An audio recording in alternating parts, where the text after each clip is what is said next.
Scented கேண்டில்ஸில் இவ்வளோ கெமிக்கல்ஸா வாங்க நம்ம வீட்டிலே ட்ரை பண்ணி பார்க்கலாம். ஸோ இதுக்கு பேசிக்கான ஒரு கேண்டில் எடுத்துக்கிட்டேன். ஸோ இதை நம்ம டபுள் பாயிலிங் ப்ராசஸில் ஒர்க் பண்ண போகிறோம். கீழே ஹாட் வாட்டர் அண்ட் மேலே கிளாஸ் பவுல் வச்சுட்டு ஸோ அந்த கேண்டில்ஸை குட்டி குட்டியாக கட் பண்ணி இந்த பவுலில் போட்டுருங்க.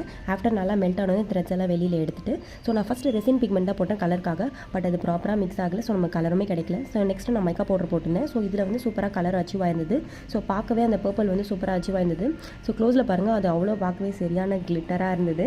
ஸோ நெக்ஸ்ட் வந்து பார்த்திங்கன்னா நம்ம எசென்ஷியல் ஆயில் தான் ஆட் பண்ண போகிறோம். இது லாவெண்டர். இதில் 10 to 15 ட்ராப்ஸ் நான் வந்து ஆட் பண்ணியிருக்கேன். நீங்கள் எவ்வளோ வேணால் ஆட் பண்ணிக்கலாம் ஸ்மெல்க்காக. ஸோ அதை நல்லா ஸ்டர்ட் பண்ணதுக்கப்புறமா நம்ம வந்து ஒரு கேண்டில் ஹோல்டர் எடுத்துகிட்டு அதில் வந்து கேண்டில் விட் வச்சுட்டு ஸோ அந்த லிக்விடை நம்ம அதில் அப்படியே ஊற்றிட போகிறோம். ஸோ இது செட் ஆக நம்மளுக்கு ஒரு 4 to 5 years ஆகும். ஸோ இதை ஸ்டாண்ட் பண்ணுறதுக்கு நான் ஒரு கிளிப் வச்சுட்டேன். ஸோ இது 100% நேச்சுரல் எசென்ஷியல்ன்றதுனால நமக்கு ஸ்மெல் வந்து பார்த்திங்கன்னா மைல்டாக தான் இருக்கும். ஸோ இதில் நான் ஆல்ரெடி 2 வேரியன்ட் பண்ணியிருந்தேன். ஒன்று க்ளவ் அண்ட் சினமன் அண்ட் இன்னொன்று வந்து பார்த்திங்கன்னா லாவெண்டர் தான். ஸோ இந்த மாதிரி நீங்களும் வீட்டில் ட்ரை பண்ணி பார்க்கணும். கண்டிப்பாக ட்ரை பண்ணுங்கள். மறக்காமல் நம்ம சேனலை சப்ஸ்கிரைப் பண்ணிக்கோங்க.